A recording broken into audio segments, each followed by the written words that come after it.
Iya, shalom. Apa kabar hari ini?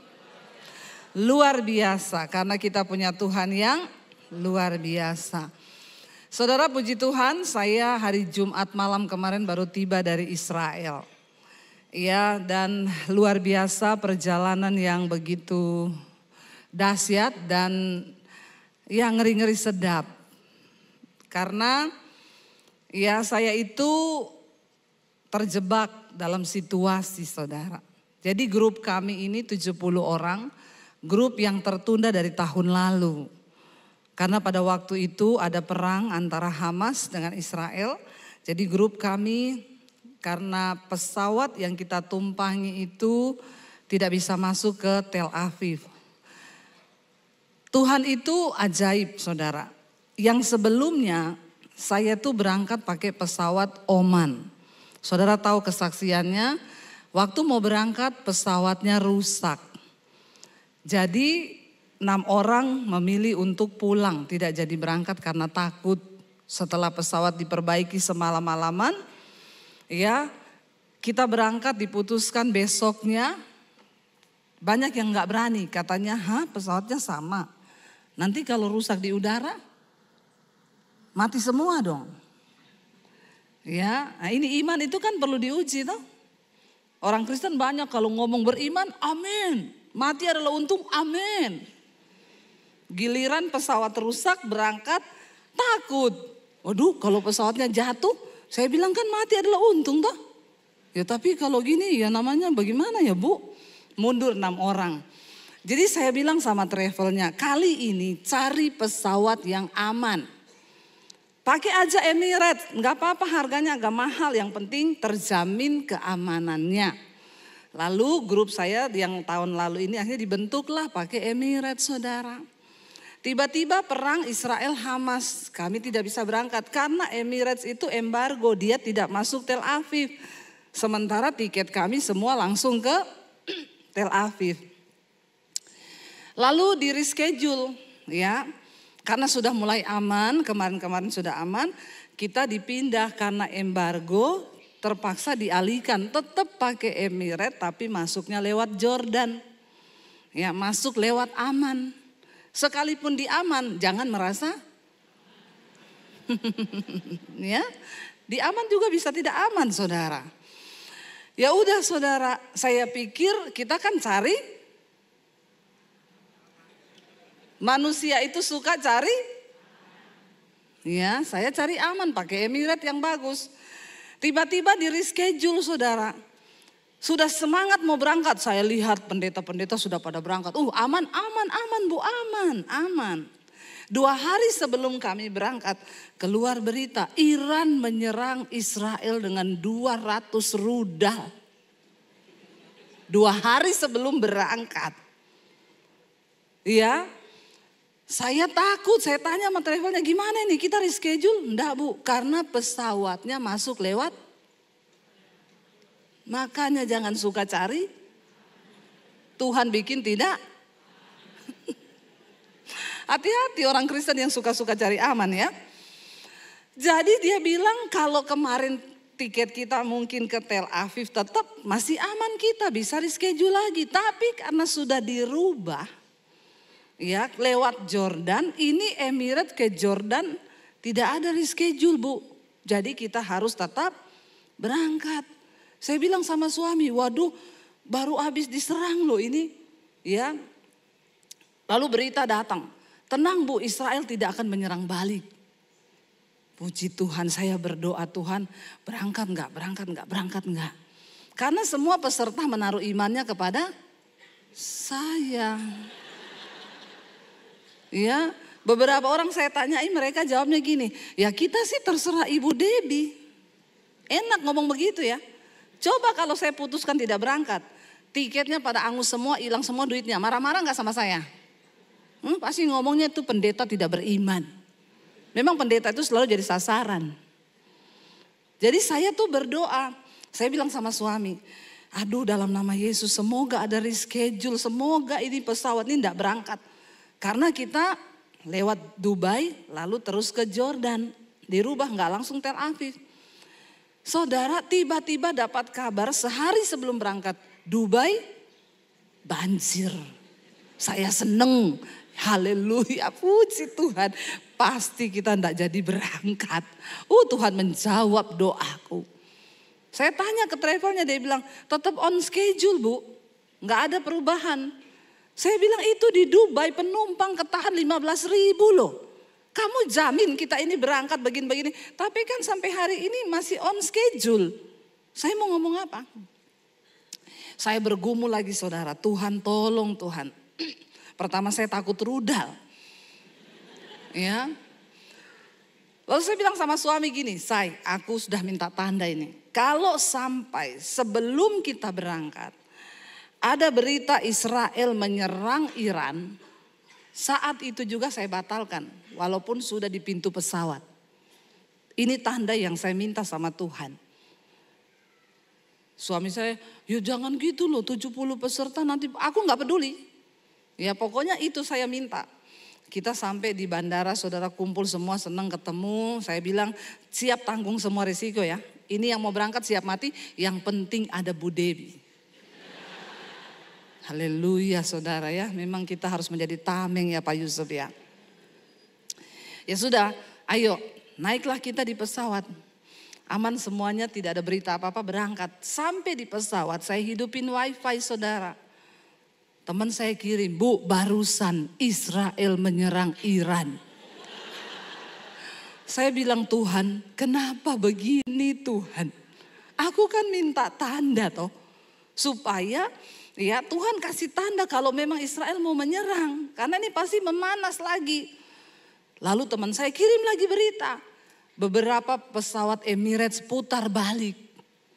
Karena serangan Israel ke Iran. Yang tujuan ke Teheran itu semua putar balik. Saya bilang, oh Bapak lagi di udara. Kan saya tidak bisa turun. Tapi saya tuh sampai bertanya begini, Tuhan ini maksudnya apa toh? Ya, cuma satu yang Tuhan bilang sama saya yang saya dapat. Makanya jangan suka cari. Sampai di Dubai, saya berdoa nih saudara. Karena saya dengar semua penumpang itu terlantar. Kami harus bermalam semalam di Dubai. Karena banjir, saya baru kali itu lihat bandara Dubai. Orang tidur bergelimpangan di bandara. Ya, bukan cuma orang Indonesia. Semua orang bule, semua udah tidur di bandara. Saya baca berita 15.000 penumpang stuck di Dubai. Lalu setelah kami dapat, kita antri panjang ini semua saudara berdiri. Yang satu pesawat sama kami grup dari Indonesia. Mereka mau ke Loders itu, mereka cuma 5 orang yang dapat boarding pass untuk terbang besok. Sisanya 17 orang, maaf tidak ada penerbangan. Kalian harus nginap di Dubai 6 hari. Hah? Terus kita ngapain di Dubai? Terus travel kita yang sudah diatur semua di sana, enggak bisa, tidak ada penerbangan. Jadi waktu saya pulang kemarin, mereka bareng kami lagi pulang, kan sudah 6 hari itu. Mereka pulang bareng dan saudara beritanya semua bagasi 20 koper hilang. Sampai pulang tidak ketemu. Kami puji Tuhannya sampai di Dubai keluar boarding pass, nginap semalam, penerbangan besok pagi jam 7 langsung terbang ke Aman. Saya itu bilang saudara, makanya manusia itu boleh merancang-rancang. Dari awal saya bilang ganti pesawat. Kalau kita pakai Oman tidak seperti ini. Tapi mau cari yang aman. Sepinter apapun logika manusia mengatur, hidup ini yang atur adalah Tuhan. Makanya Alkitab bilang, ya manusia boleh menimbang-nimbang dalam hati, membuat perencanaan, tetapi keputusan selalu datang dari Tuhan. Ya pada akhirnya apa saya ya sudahlah kalau memang mati di sini, kami masuk saudara, ya lewat Jordan. Semua orang pada WA, Bu, Israel nyerang balik loh. Iya saya sudah tahu. Saya putuskan tidak mau nonton berita lagi. Ya, karena memang berita ini bikin heboh, bikin deg-degan saudara ya.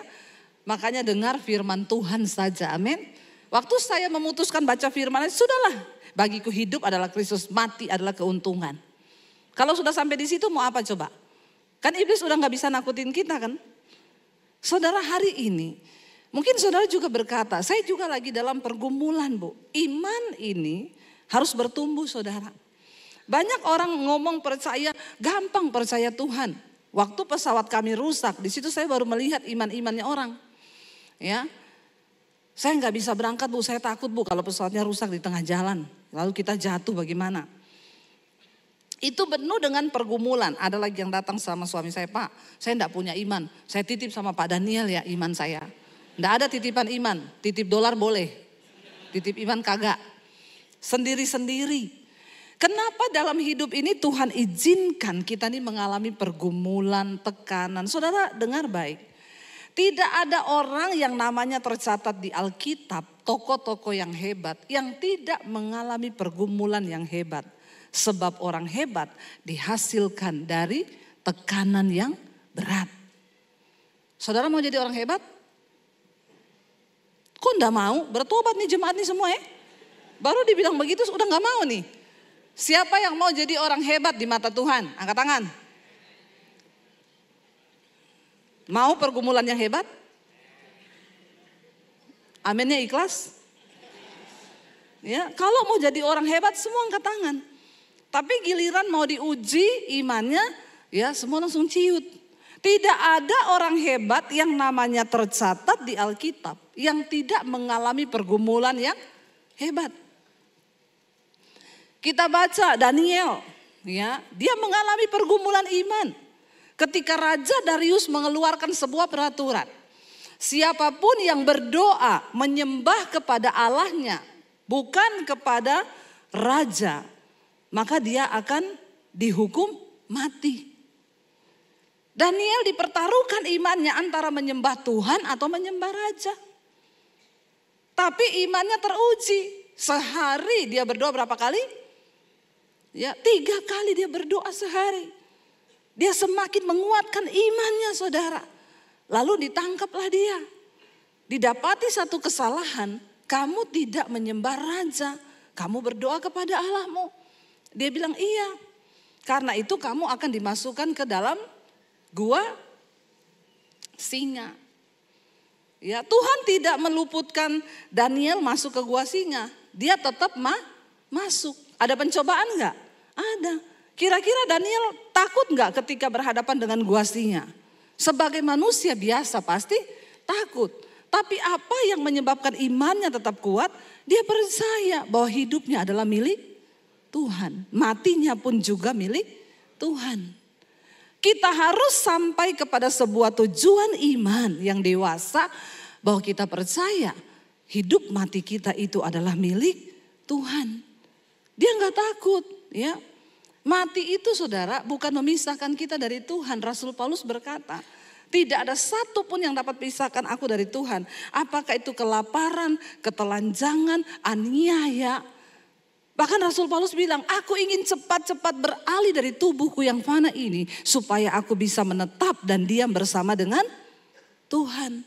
Mati itu enak. Amin. Loh, kok enggak ada yang amin loh ya. Masih cinta dunia semua ini ya, saudara. Mati itu enak. Kita bersatu dengan Tuhan. Kalau iman kita sudah sampai di titik itu, tidak ada lagi yang bisa menggelisahkan kita, saudara. Ya. Dan iman itu memang harus diuji. Kita nggak bisa bilang, oh iman saya kuat. Hati-hati barang siapa merasa teguh berdiri. Hati-hati supaya kamu jangan jatuh. Iman itu bisa dikatakan kuat kalau sudah melewati ujian. Ya, enggak ada orang bisa dikatakan orang hebat kalau belum ada pencapaian. Semakin banyak ujian yang kita alami, maka semakin kuat juga iman kita. Karena dalam setiap ujian kita mengalami pengalaman pribadi dengan Tuhan. Amin. Akhirnya kami satu grup pulang selamat. Mereka bilang, Bu, ini di Indonesia heboh loh. Nih keluarga saya, kamu nggak apa-apa, nggak apa-apa. Saya bilang sama dia, kita nggak ketemu rudal di sini. Nggak ada. Pemberitaanmu tuh heboh. Di sini aman-aman aja. Kita malah VIP kemarin di Israel tidak ada pun satu grup. Jadi tempat-tempat itu dibuka hanya karena kita datang. Padahal kalau kita pergi biasanya kan mau foto aja antri kan. Foto di kuburan Yesus diomongin 2 detik, gak boleh lama-lama 2 detik. Kemarin sampai bosan di dalam. Gak disuruh-suruh pulang. Karena cuma kita yang masuk, gak ada orang. Benar-benar tidak ada orang. Ya, gak usah takut saudara. Kalahkan ketakutan kita, amin. Banyak berita-berita yang kita dengar hari-hari ini. Virus baru masuk. Virus Singapura lah, apalah inilah. Percaya aja. Hidup Kristus, mati itu untung. Saya sangat percaya kalau tugas saya belum selesai, saya gak bakal mati. Tapi kalau tugas saya sudah selesai, ya mau gimana pun juga. Ya, mau stem cell, mau apa-apa tetap mati. Saya salut ada teman saya saudara, dia cerita, Bu kita tuh pergi ke Rusia. Sampai di sana kita diketemuin dokter hebat. Itu dokternya tentara-tentara Rusia Bu. Itu di sana yang sangat terkenalnya itu adalah stem cell-nya di sana. Jadi stem cell itu stem cell kita dibaharui semuanya. Lalu ketika sudah ketemu dokter itu, ya mereka ditanyakan berapa nih yang mau stem cell. Semua mau karena ini dokter hebat yang menangani untuk prajurit-prajuritnya Rusia. Lalu teman saya ini ditanya, mau nggak? Dia bilang buat apa? Kamu itu kan mau begitu biar kamu pikir tambah sehat, tambah umur panjang toh. Mati hidupmu tuh di tangan Tuhan. Biar kamu mau stem cell berapa ratus juta. Kalau udah waktunya mati ya. Amin. Amin saudara. Jangan terlalu bangga kalau kita ini rutin check up, rutin ini minum itu, minum ini, minum itu. Jangan bangga. Ya. Boleh olahraga, boleh harus ya. Diet perlu supaya kita ini ya hidup enggak sakit-sakitan. Kita mau kan hidup sehat toh. Ya, masa pelayanan asam urat. Kan enggak enak juga ya. Ya kita mau hidup sehat. Boleh. Tapi maaf, semua kegiatan-kegiatan yang kelihatan menyehatkan itu tidak menambah panjang umur. Sebab umur itu di tangan. Ingat ya, jangan sampai kita melenceng dari iman loh. Ya, banyak orang berusaha untuk semakin ini semakin itu, dia pikir supaya umur panjang. Enggak saudara. Ya supaya kita sehat di dunia ini. Tapi umur itu tetap di tangan Tuhan. Kita harus diuji imannya. Enggak ada orang itu hebat ya yang tidak diuji imannya itu enggak ada. Ya, kenapa saya bisa seperti hari ini? Saya mengalami ujian, terpaan semua. Coba saudara hitung, apa yang belum diuji dari bagian hidupmu? Ada yang lulus dari ujian kepahitan. Sudah disakiti, difitnah, enggak pahit-pahit, dia tetap manis. Nah itu lulus. Amin. Jangan enggak lulus loh dalam ujian kepahitan. Ini hanya ujian, yang seujung kuku enggak ada apa-apanya. Dibandingkan dengan gua singa, dibandingkan dengan pedang yang dihadapi Rasul Paulus, dibandingkan dengan orang-orang yang menderita di Alkitab, enggak ada saudara. Ditulis begini, maka ya kepahitanlah Daud. Enggak ada. Jadi kepahitan itu sebenarnya enggak masuk hitungan. Tapi orang Kristen zaman now, ujian kepahitan aja tidak bisa lulus. Pahit sama mertua, pahit sama ya menantu, pahit sama ipar, pahit sama kakak, pahit sama tetangga, pahit sama supir angkot. Bayangkan saudara, sopir angkot aja dipahit, ini orang sakit jiwa. Ya, kalau dalam ujian kepahitan aja kita nggak lulus, saya pastikan imanmu itu benar-benar nggak tumbuh, nggak mungkin tumbuh. Engkau cuma jadi Kristen yang tiap minggu ke gereja, tapi pulang nggak mengalami apa-apa. Jangan tidak mengalami Tuhan loh saudara dalam hidup ini. Jangan imanmu gak bertumbuh loh. Tuhan udah mau datang nih, tanda-tanda telah nyata nih. Ya, mari kita mulai cek iman kita. Iman saya ini tumbuh apa kagak? Ya, kalau dalam hal kepahitan aja kita gak lulus, maaf ya, dalam hal yang lain-lain apalagi kita gak bakal lulus. Coba saudara uji, saya lulus gak dalam hal keuangan? Dalam hal keuangan pun akan diuji. Ya, bagaimana saudara beriman kepada Tuhan dalam hal khawatir, ya, dalam hal apapun kita nih harus diuji. Tidak mungkin tidak diuji saudara. Coba kita baca bersama, kenapa sih kita ini diuji saudara? Ya, mari buka bersama 1 Petrus pasal yang keempat. 1 Petrus 4 ayat 12 berkata, kita baca, saya baca ayat 12 saudara selanjutnya. Saudara-saudara yang kekasih, dikatakan di sana, janganlah kamu heran akan nyala api siksaan yang datang kepadamu sebagai ujian. Seolah-olah ada sesuatu yang luar biasa terjadi atas kamu. Baca, sebaliknya bersukacitalah sesuai dengan bagian yang kamu dapat dalam penderitaan Kristus. Supaya kamu juga boleh bergembira dan bersukacita pada waktu Ia menyatakan kemuliaannya. Berbahagialah kamu jika kamu dinista karena nama Kristus, sebab roh kemuliaan yaitu roh Allah ada padamu. Berikutnya, janganlah ada di antara kamu yang harus menderita sebagai pembunuh atau pencuri atau penjahat atau pengacau. Tetapi jika ia menderita sebagai orang Kristen, maka janganlah ia malu, melainkan hendaklah ia memuliakan Allah dalam nama Kristus itu. Lanjut, karena sekarang telah tiba saatnya penghakiman dimulai, dan pada rumah Allah sendiri yang harus pertama-tama dihakimi. Dan jika penghakiman itu dimulai pada kita, bagaimanakah kesudahannya dengan mereka yang tidak percaya pada janji Allah? Dan jika orang benar hampir-hampir tidak diselamatkan, apakah yang akan terjadi dengan orang fasik dan orang berdosa? Karena itu, baiklah juga mereka yang harus menderita karena kehendak Allah, menyerahkan jiwanya dengan selalu berbuat baik kepada Pencipta yang setia. Saudara, banyak orang datang dan berkata, Bu, saya mengalami pergumulan yang begitu hebat. Saudara-saudara yang kekasih, janganlah kamu heran akan nyala api siksaan yang datang kepadamu sebagai ujian. Seolah-olah ada sesuatu yang luar biasa terjadi atas kamu. Siapa di sini yang mengalami pergumulan yang rasanya luar biasa? Ada yang boleh angkat tangan? Kalau enggak ada, saya doakan supaya luar biasa Tuhan. Ya, memang saudara, semua diuji kata Alkitab. Bukan cuma kamu, tapi seluruh umat yang ada di bawah langit ini mengalami ujian yang sama. Seolah-olah ada sesuatu yang luar biasa terjadi atas kamu.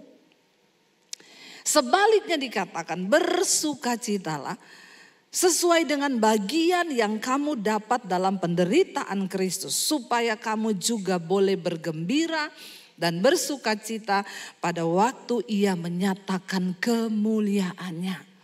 Kita semua harus mengambil bagian di dalam penderitaan Kristus.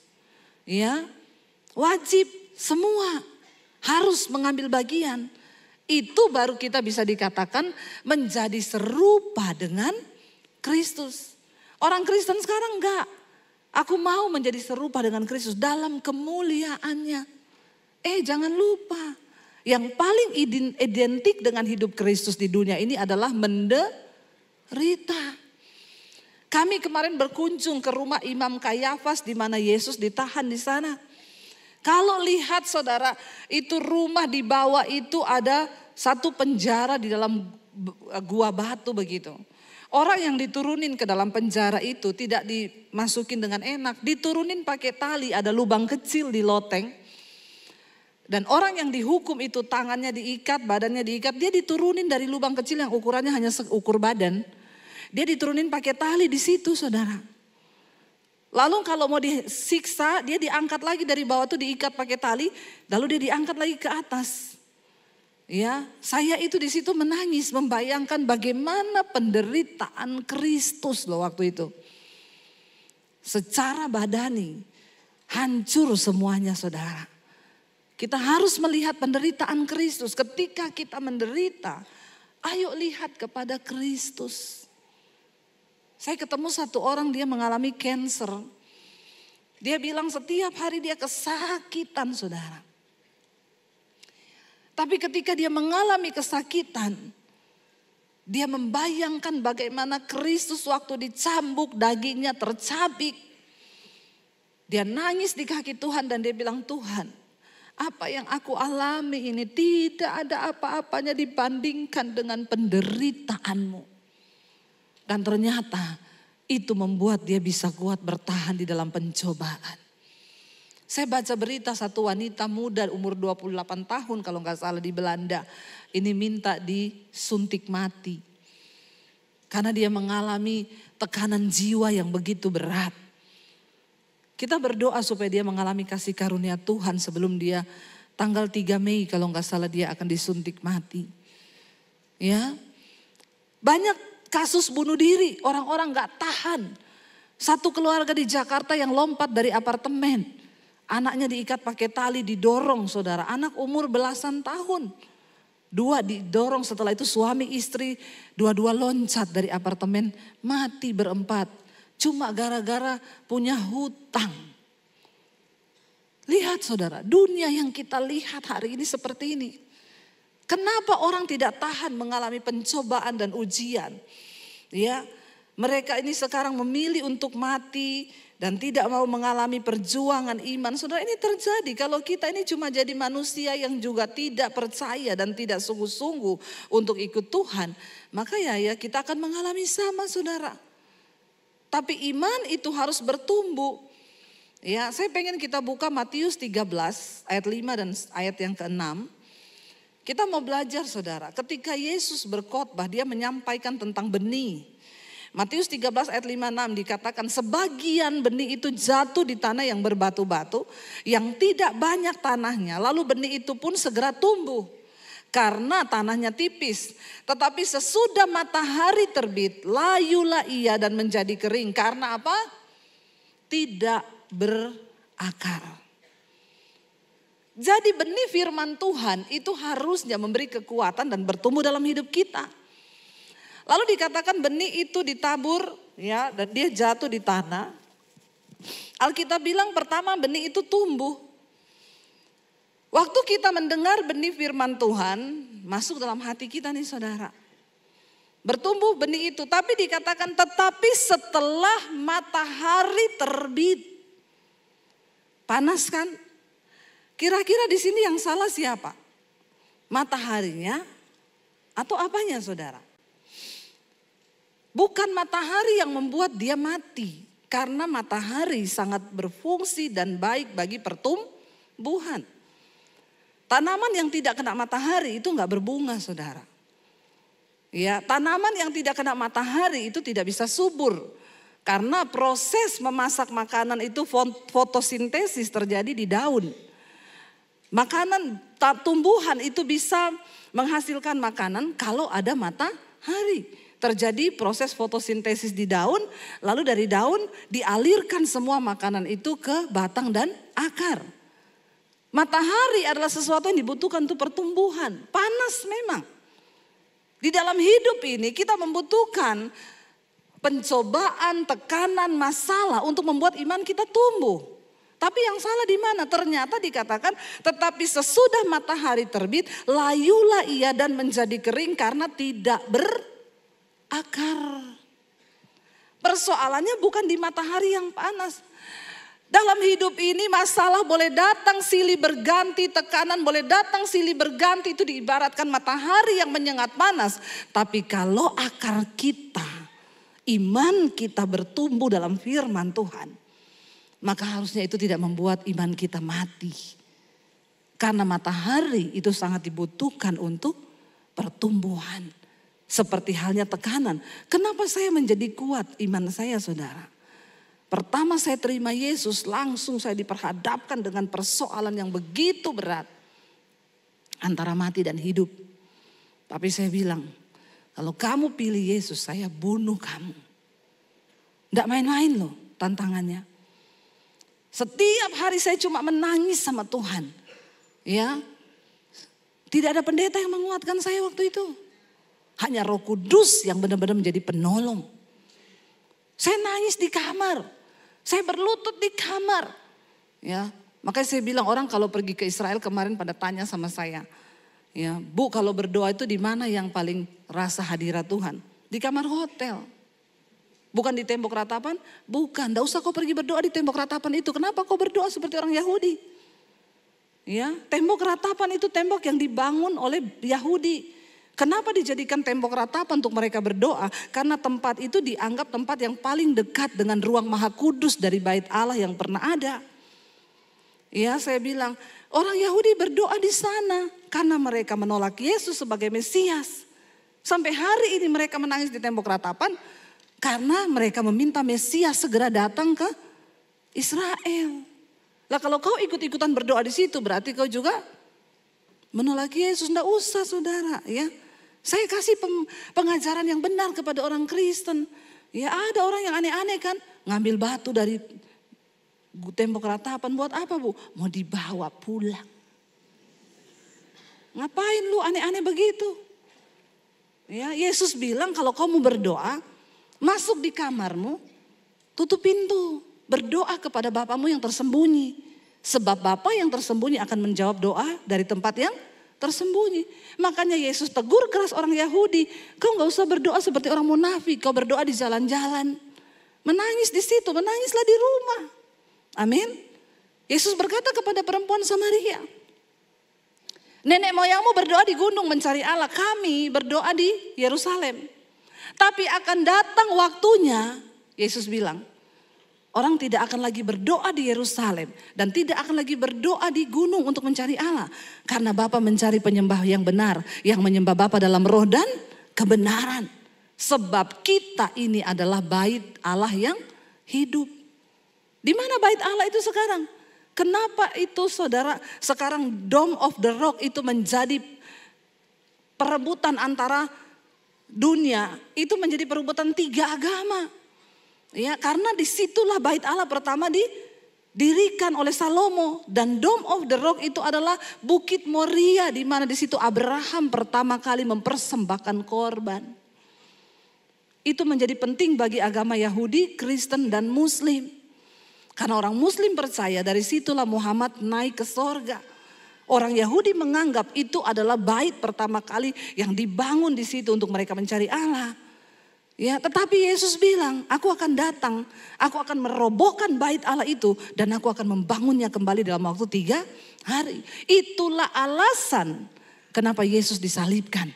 Dia dianggap menghujat Allah karena dia mau merobohkan tempat yang sakral bagi orang Yahudi. Mereka tidak mengerti maksud dari pernyataan Yesus. Makanya ketika Yesus disalib, Alkitab berkata, tabir bait Allah itu terbelah menjadi 2. Tidak ada lagi pemisah antara kita dengan Tuhan. Kita nggak perlu lagi lewat imam untuk datang kepada Tuhan. Makanya saya bilang jangan titip-titip doa. Nggak usah titip doa sama pendeta. Nggak usah cari-cari Pak Yusuf, Pak tolong dong berdoa buat ini. Nggak usah. Jangan cari-cari saya Bu, tolong dong doakan ini. Saya tidak akan berdoa buat saudara, percayalah. Nggak ada, saya tidak akan berdoa. Ya, saudara punya hak istimewa untuk datang sendiri kepada Tuhan. Sebab hubunganmu dengan Tuhan tidak bisa diwakili oleh siapapun. Amin. Apalagi suruh-suruh Bu, suamiku Bu doakan. Pret. Saya nggak akan berdoa buat suamimu. Saya tidak cinta sama suamimu. Doa yang menggetarkan sorga, doa yang lahir dengan cinta. Bagaimana mungkin saya bisa berdoa dengan cinta buat suamimu? Bagaimana mungkin saya bisa menangis bagi anak-anakmu? Siapa yang bisa menangis bagi anak-anakmu? Ya kitalah. Makanya Yesus berkata kepada perempuan-perempuan yang menangis ketika dia disalib. Yesus bilang, jangan tangisi aku. Tangisi dirimu sendiri dan keluargamu.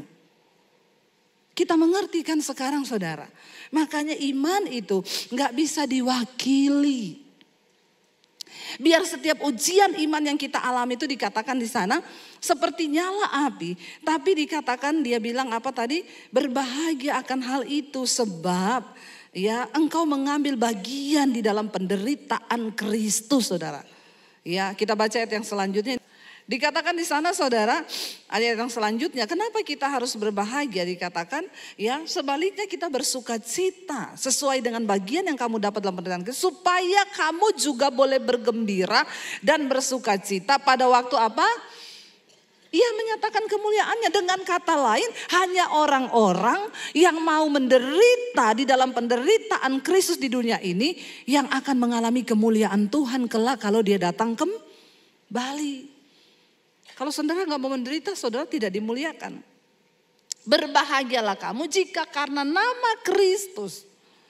Kita ini menderita, tapi penderitaannya harus dilihat saudara. Karena ayat ini dengan jelas berkata, karena itu jangan ada di antara kamu yang menderita karena apa? pencuri, pembunuh, penjahat, pengacau, selingkuh, pelakor. Itu nggak masuk hitungan penderitaan Kristus ya. Ya, nggak masuk hitungan. Kalau Bu, saya sekarang ekonomi saya tergoncang. Kenapa? Karena saya ini ada pelihara perempuan. Jadi saya minta Ibu berdoa supaya Tuhan pulihkan. Saya bilang, pret. Tuh keluar pretnya itu. Ya, itu penderitaan yang kau cari-cari. Itu bukan menderita karena Kristus, itu menderita karena dagingmu, karena hawa nafsumu. Jangan kita menderita karena pembunuh, pencuri, pengacau, penjahat. Ya. Kalau itu kuncinya adalah bertobat. Kita hidup benar aja banyak masalah saudara. Hidup benar aja banyak masalah. Apalagi kalau hidupmu itu bengkok-bengkok bapak-bapak ya, hati-hati ya. Jangan tambah-tambahin pergumulan iman ya. Iman kita ini lurus aja banyak pencobaan. Apalagi kalau bengkok-bengkok.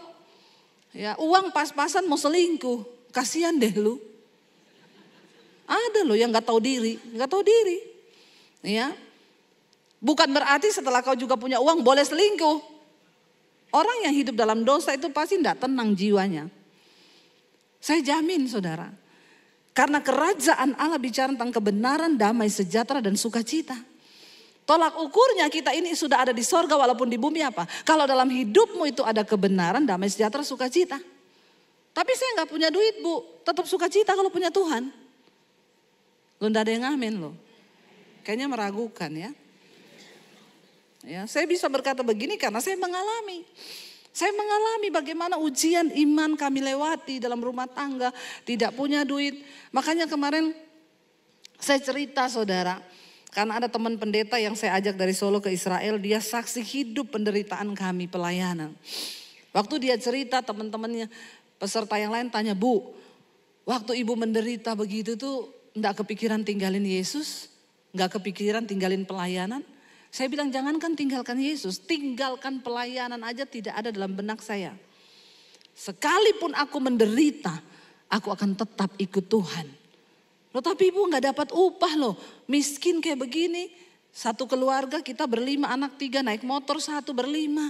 Saya bilang orang yang melayani Tuhan sungguh-sungguh upahmu itu diperhitungkan Tuhan. Jangan engkau hitung upah itu dari uang. Kenapa saudara? Kita sehat itu sudah upah loh, bonus dari Tuhan, benar gak? Biar saudara punya penghasilan 1M. Kalau kau sakit, lalu kau masuk rumah sakit, biayanya 2M, habis gak tuh duit? Makanya seringkali manusia itu picik otaknya. Mikirnya cuma, kok saya gajinya gini-gini terus ya? Nggak naik-naik ya pelayanan saya cok gini-gini terus. Loh kamu sehat, itu udah berkat Tuhan. Ya, biar orang punya uang banyak, kalau uang habis untuk berobat buat apa? Ya kita tuh kadang lupa. Dalam sebulan itu anak kita sehat gak ada yang sakit. Itu kan bukti berkat Tuhan. Coba kalau ada salah satu anakmu yang sakit. Kau harus keluarin uang ratusan juta. Makanya hari ini bersyukur. Jangan picik pikiran kita. Seringkali kita lupa bahwa berkat Tuhan itu gak bisa dihitung dari uang saja. Punya keluarga yang harmonis itu berkat Tuhan. Ya. Punya keluarga yang mengucap syukur itu berkat Tuhan. Anak-anak gak sakit, anak-anak gak narkoba, itu berkat Tuhan saudara. Jangan pernah berhenti untuk bersyukur. Ya, jangan menderita karena engkau korupsi, engkau nyolong, ya karena merasa tidak cukup akhirnya uang orang lain dipakai, uang negara dipakai. Ya kayak begini-begini nih saudara. Engkau menderita karena engkau pembunuh, pencuri. Ya kalau yang ini bertobat saudara. Kenapa kita harus menderita saudara? Karena sekarang dikatakan penghakiman sudah dimulai. Dan pada anak-anak Tuhan sendiri yang harus pertama-tama dihakimi. Bayangkan saudara, kalau penghakiman itu dimulai pada kita dan kita merasa begitu berat. Dan kalau orang benar kata firman ini hampir-hampir tidak diselamatkan. Bagaimanakah kesudahannya dengan mereka yang tidak percaya dan tidak sungguh-sungguh di dalam iman? Kenapa kita harus mengalami ujian iman? Karena sekarang penghakiman sedang dimulai. Kalau dengar berita-berita hari-hari ini saudara, kita berdoa supaya ini tidak memicu perang dunia. Karena sekutu-sekutu ini sudah berada di barisannya masing-masing. Saya kemarin hanya takut itu kalau Israel itu balas serang Iran. Di belakang Iran sudah ada Rusia ini yang sudah mengirim juga rudal-rudalnya. Saudara, kalau sampai perang nuklir terjadi, saudara sudah melihat perumpamaan itu yang dibuat orang. Kalau semua nuklir keluar, maka dunia ini akan gelap. Karena matahari tertutup oleh serpihan-serpihan dari nuklir itu. Zat kimia yang berbahaya. Ketika nuklir meledak saudara, ya maka lapisan ozon itu bocor. Apa yang akan terjadi dengan dunia? Kita sekarang dengar berita-berita, saya dengar badai matahari yang akan menimpa bumi. Ya, beberapa ahli memperkirakan itu akhir tahun ini, tapi NASA bilang itu tahun depan. Kalau badai matahari itu benar-benar terjadi, dia melepaskan molekul yang setara dengan berapa ribu kekuatan nuklir yang akan meledak pertama semua satelit di luar angkasa. Kalau satelit di luar angkasa meledak, data perbankan hilang. Saldomu itu ndak ada lagi di situ. Yang nggak punya duit bilang begini, aman. Karena saldo saya selalu minta maaf, Bu. Maaf, saldo Anda kurang, tidak mencukupi. Jangan seneng kau. Waktu satelit semua meledak, maka HP-mu itu buango. Internet enggak ada. Bisa manusia hidup tanpa internet? Berarti juga listrik padam. Semuanya sistem mati di dunia ini. Lalu pabrik semua mati. Dan itu adalah kehidupan berhenti. Saya itu mencoba membayangkan kalau saya baca di surat Petrus dikatakan bahwa bumi ini akan hancur dalam nyala api yang begitu hebat dan unsur-unsur dunia akan lenyap dalam nyalanya. Saya pikir mungkin yang akan jadi neraka itu matahari yang meledak.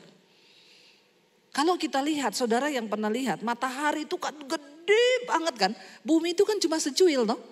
Bumi ini berputar mengelilingi matahari kan. Saya lihat kalau matahari itu meledak saudara, memang benar. Makanya percuma, beberapa ahli kemarin kan berkata, mereka melihat di Mars itu ada kehidupan. Makanya dibuka pendaftaran kan, di bawah umur 40 tahun yang mau pindah ke Mars. Ya boleh mendaftar, tapi cuma disediakan tiket pergi. Iya benar-benar ini enggak bisa pulang. Mereka akan mencoba mengirim orang ke sana. Karena dikatakan bumi ini akan segera lenyap. Mereka mau mencari satu kehidupan di sana. Ya, mereka mau mencoba di sana ada kehidupan apa? Bisa enggak orang hidup? Karena mereka bilang kalau bumi ini lenyap kan lumayan di Mars ada kehidupan. Saudara yang mau silakan mendaftar. Mumpung Agung Podomoro belum buka di sana. Masih murah kapling tanah, ambil sendiri. Ukur sendiri. Ya, tapi saya jadi berpikir, lah kalau bumi hancur orang pindah ke Mars, doa Bapa kami berubah, datanglah kehendak-Mu di Mars seperti di sorga. Itu tidak masuk akal. Masa ada doa Bapa kami di Mars seperti di sorga? Kan adanya di bumi, berarti yang ada kehidupan tuh hanya di. Tapi kan manusia ini pinter, mencari segala sesuatu. Bahkan saya mendengar ya sudah disediakan bunker di bawah tanah loh. Orang yang punya uang 16 triliun boleh beli di sana. Saya bingung juga, oke lah orang kaya bisa masuk ke bunker itu. Ada persediaan makanan, semua ada. Waktu dia keluar sudah tidak ada orang. Terus mau ngapain juga hidup ya? Mending mati. Tapi manusia kan dengan otaknya dan semua itu akan terjadi saudara. Ini bukan dongeng, ini bukan dongeng. Makanya nanti sore saya akan sampaikan tentang ya. Kenapa iman harus diuji? Apa kaitannya dengan akhir zaman? Jangan cuma dengar yang enak-enak saja ya. Kita harus buka mata nih melihat ke depan nih akan terjadi. Ya dikatakan penghakiman sedang dimulai. Kalau penghakiman di dunia ini kita tidak lulus. Alkitab berkata satu saat kita akan berdiri di hadapan tahta pengadilan Kristus. Saudara seneng gak mau kiamat nih, seneng gak? Saudara seneng gak dengar mau kiamat?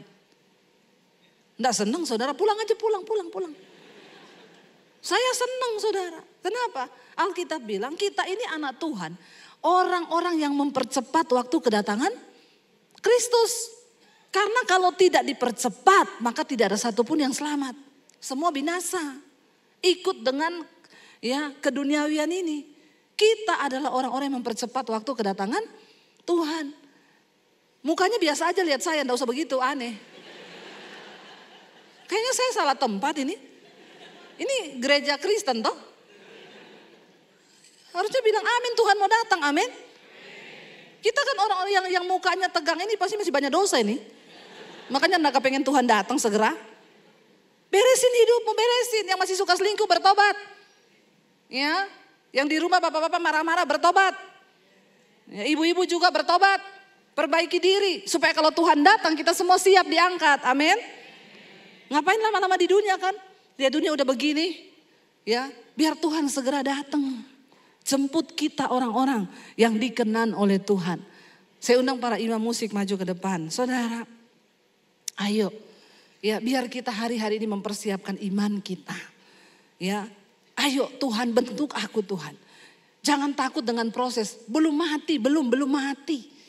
Saudara hari ini mungkin masalah keuangan begitu berat. Anda belum mati, jangan bunuh diri, amin. Jangan, datang pada Tuhan. Biar kita mau bilang di setiap musim hidup kami ini Tuhan. Kami mau tetap percaya kepada Tuhan. Kami mau tetap beriman kepada Tuhan. Supaya kita ini keluar sebagai pemenang-pemenang saudara.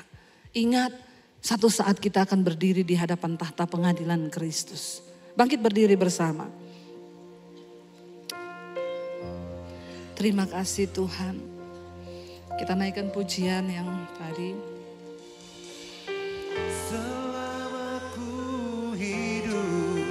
Angkat tanganmu pada Tuhan saudara. Apapun musimku, ku percaya kebesaran-Mu, kekuatan-Ku di dalam-Mu. Ku serahkan hidupku, serahkan hidupmu kepada Tuhan saudara. Akui kuasa Tuhan di dalam hidup kita. Yes Lord. Kebesaran-Mu, masa depanku terjaga di dalam-Mu. Selama kami hidup ya Tuhan. Amin. Apapun musim yang sedang kami alami, kami percaya Tuhan, kebesaran-Mu Tuhan, itu yang menjadi kekuatan kami. Yes Lord, ku serahkan hidupku, serahkan hidupmu pada Tuhan. Akui kuasa Tuhan di dalam hidup. Yes Lord. Amin Tuhan. Terjaga di dalam-Mu. Kau yang berkuasa. Kami percaya.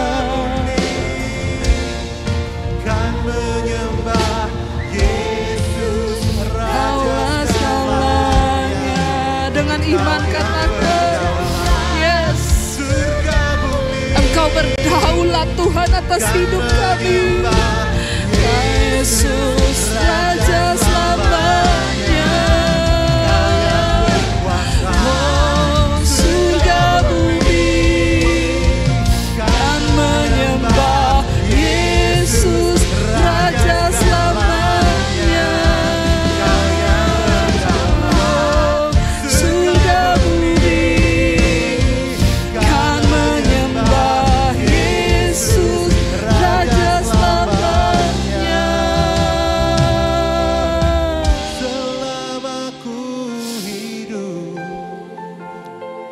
Buat komitmen ini dengan Tuhan. Apapun musim, di dalam tekanan apapun Tuhan, ku percaya kami tetap percaya kebesaran Engkau yang pegang kendali dalam hidup kami. Kekuatanku di dalam Amin Yesus.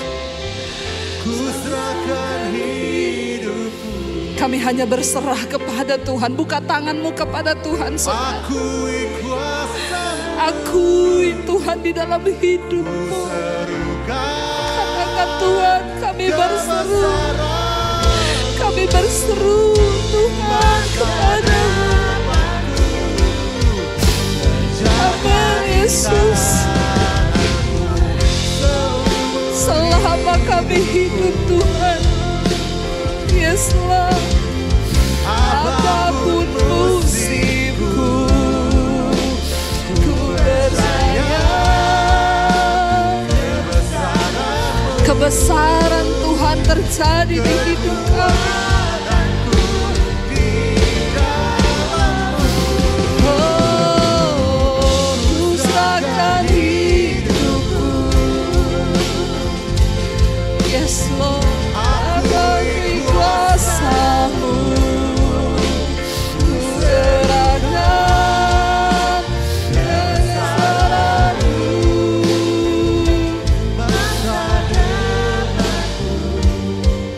Terjaga di tangan-Mu. Saudara, Tuhan tahu apa yang sedang kau alami hari-hari ini. Tidak ada satupun dari hidup kita yang luput dari pengawasan Tuhan. Biar hari ini kita mau berkata, Tuhan uji iman kami. Biar kami masuk hari-hari ini dalam penghakiman anak-anak Allah. Supaya kami boleh bergembira menerima kemuliaan-Mu kelak ketika Engkau datang. Matikan setiap hal yang tidak berkenan di hidup kami Tuhan. Bawa kami masuk Tuhan di dalam kemuliaan-Mu Bapa. Bawa iman kami bertumbuh di dalam Engkau. Hamba berdoa Tuhan, persiapkan gereja-Mu di akhir zaman. Untuk kami boleh masuk dalam kemuliaan Tuhan.